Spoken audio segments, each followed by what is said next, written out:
وَإِذَا جَاءَكَ الَّذِينَ يُؤْمِنُونَ بِآيَاتِنَا فَقُلْ سَلَامٌ عَلَيْكُمْ، جب آپ کے پاس ایماندار آئیں اور اس وقت کے ایماندار صحابہ ہی تھے تو انہیں کہنا سلام علیکم، تمہارا رب عرشوں سے تمہارے لیے سلامتی کے تحفے بھیج رہا ہے۔ اب علماء تشریف فرما ہے، ایک تفسیر سے محبت رکھنے والا اور تفسیری نکات کے ساتھ میرا زیادہ انس ہے کہ اللہ نے یہ سلام تو جنت میں جنتیوں کو دینا تھا، سلام علیکم طبتم فادخلوها خالدین۔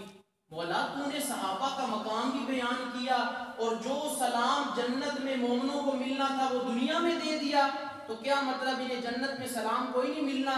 اللہ نے سمجھا دیا، لوگو محمد کی محفل اتنی پیاری محفل، وہ اگر کانٹوں پہ بھی بیٹھے تو میں اسے جنت بنا دیا کرتا۔ سبحان اللہ۔ جہاں بھی محمد رسول اللہ صلی اللہ علیہ وسلم کی محفل میں صحابہ آتے جائیں گے وہ جنت بنتی جائے گی اور صحابہ کو سلامتی کا تحفہ ملتا جائے گا۔ سبحان اللہ۔ ایک بات شان صدیق اکبر کے حوالے سے، ابھی ہمارے بھائی قاری یاسین عابد صاحب بڑا پیارا بیان کر رہے تھے اور ہجرت کے واقعے کی طرف کچھ باتیں۔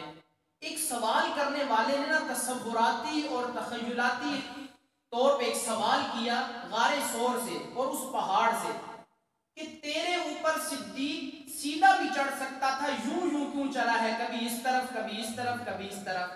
کسی نے سوال کیا نا کہ صدیق اکبر رضی اللہ تعالیٰ عنہ سیدھا بھی تو جا سکتے تھے، یوں کیوں کیا، کبھی یوں جا رہے ہیں کبھی یوں جا رہے ہیں؟ تو پہاڑ نے جواب دیا کہ تیرے اوپر جب تیری پسند کی کوئی چیز آ جائے تو جھومنے لگ جاتا ہے، آج صدیق کے اوپر محمد آ گیا، صدیق جھوم جھوم کے غار سور پہ چڑھا۔